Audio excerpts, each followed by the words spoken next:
The Running Man. Could it actually happen? Sorry, Cap. I've just been informed the runners have entered the first quad. Let's go there now, live! Like the game itself, the one with within the movie, what with the fighting and the exploding and junk, lots of one-liners, you remember. Here is Sub-Zero! Plane Zero! That's a question I naturally asked myself with absolutely zero goading from an off-screen producer, and so I had to think about it, and I believe I can lay down the facts about The Running Man. Oh, and we're not actually talking about the theatrical WWE arena-style battles of the 80s film. We're talking about the Edgar Wright Stephen King model, a relentless 30-day nationwide manhunt where the contestant can go anywhere but can hide nowhere, because every citizen is deputized as a potential informant. Welcome to The Running Man. As a thought experiment, this is no longer science fiction. If a major network, backed by a desperate government,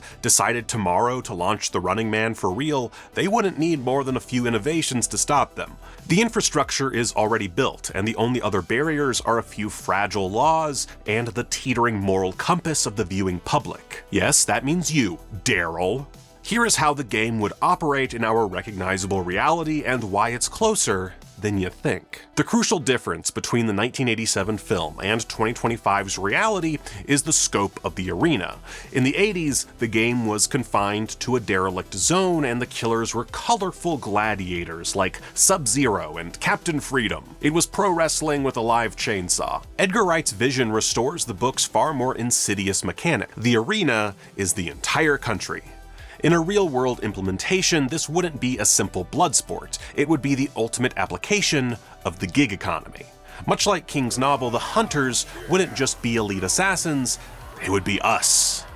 That's the ticket. No pain, no gain. Okay, seriously, imagine an app. Let's call it, I don't know, Citizen Hunter. And it's pushed out to every smartphone. It utilizes the same gamification mechanics currently used by Uber or DoorDash, mixed with like Kalshi or Polymarket. You see that Glenn Powell-looking some gun Ben Richards on your street, you snap a photo through the app, verify the geotag, and if it leads to a confirmed kill, you get a spotter bonus deposited instantly into your crypto wallet.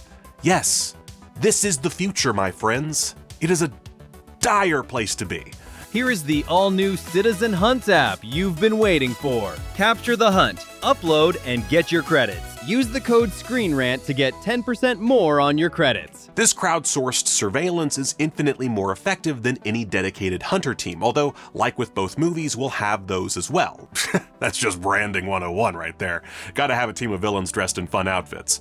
In this iteration, a runner isn't just hiding from a few goons, though. They're hiding from 330 million potential freelance subcontractors, all desperate for a payout in a struggling economy. The mechanics of the game rely not on overpowering the contestant, but on overwhelming them with paranoia. You cannot sleep in a motel, board a bus, or buy a sandwich without risking the person serving you needs that spotter bonus more than they need a clear conscience. Technologically, The Running Man isn't really speculative futurism. It's closer to a documentary of current capabilities pushed to their extremes. If television producers wanted to track a human being for 30 days in real time, they currently have more tools than they would know what to do with. Doubly so if the government is involved. We live in a soft surveillance state.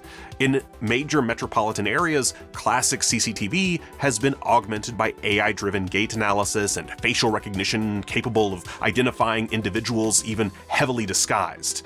In 2025, you don't need to see a face to know who someone is.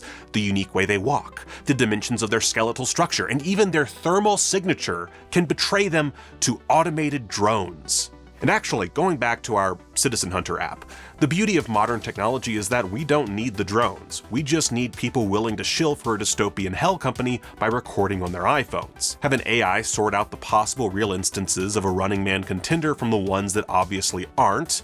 All of these would have been submitted by people, by the way, in the app. Keep a team of nerds nearby to sort through the rest, and bada bing bada boom, you've got yourself all the cameras you need for the most successful TV show of all time. Add to that, real-world runners would have to go completely analog to survive the first hour. No smartphones, no credit cards, no modern vehicles with built-in GPS telematics. But that's not enough. The fictional Ben Richards might hide in a quiet suburb, but he'd be snagged by a sprawling mesh network of Amazon Ring doorbells and fiercely territorial neighborhood watchdogs on Nextdoor, all feeding data back to the show's central AI. Guys, I might be a conspiracy theorist. Okay, so if the tech is ready and the mechanics are sound, why aren't we watching the actual Running Man contest on streaming right now? Well, the answer lies in the most boring part of big sci-fi spectacle IRL, and that's the law. I know it's inconvenient for your entertainment desires, Daryl, you sick freak, but that's the stubborn legal framework that values human life over ratings. In the United States and most Western nations, the concept is currently a non-starter due to constitutional protections, specifically the 8th Amendment regarding cruel and unusual punishment, if it's state-sanctioned, and of course your standard issue murder statutes if it's private enterprise. Reality TV contestants sign notoriously draconian contracts, waiving their right to sue for emotional distress, injury, or even death, with the latter usually framed as accidental. However, no contract can validate a crime. You cannot sign a legally binding waiver that allows someone to murder you. Consent is not a defense for homicide in most jurisdictions. If a producer sends a hunter to kill a runner, that producer is guilty of conspiracy to commit murder, regardless of what the runner signed. So yes, the problem you figured would pop up has indeed popped up.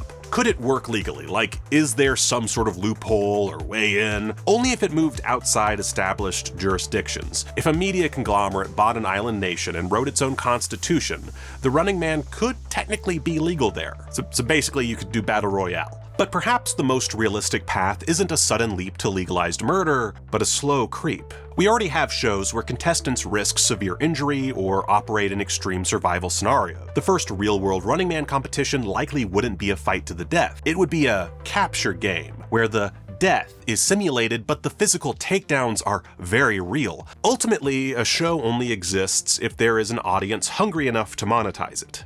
And this is the bleakest part of my little thought experiment. The audience is absolutely ready. We are currently in the golden age, or perhaps have just barely passed it, of true crime, where real-world tragedies are repackaged as bingeable entertainment within weeks of them happening. Internet sleuths already treat manhunts like alternate reality games. When a suspect is on the run in real life, Reddit threads and Twitter feeds light up with thousands of users trying to play along and catch them before the police do. The Running Man just kind of formalizes this impulse. It transforms passive consumption of tragedy into active participation.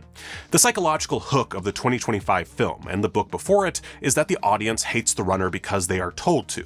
In an era of extreme political polarization and online cancel culture, it's not hard to imagine a populace eagerly tuning in to watch the hunting of someone they deem ideologically impure. If the network framed Ben Richards not just as a criminal but as a living embodiment of whatever the current public enemy is, the audience wouldn't just watch, they might even cheer for the kill. We've moved past the need for fictional villains, since the modern internet is highly efficient at creating real ones every single day. Could the Running Man game work in real life? Technically and psychologically, sure, yes, absolutely. Right now, today, the pieces are set for something that awful. But the scariest thing about Edgar Wright's film isn't the dystopian future it portrays, but rather the uncomfortable realization that the future already happened while we were busy watching our screens. The cameras are up, the audience is seated, Coleman Domingo is out there being charismatic, and the contestants are all of us.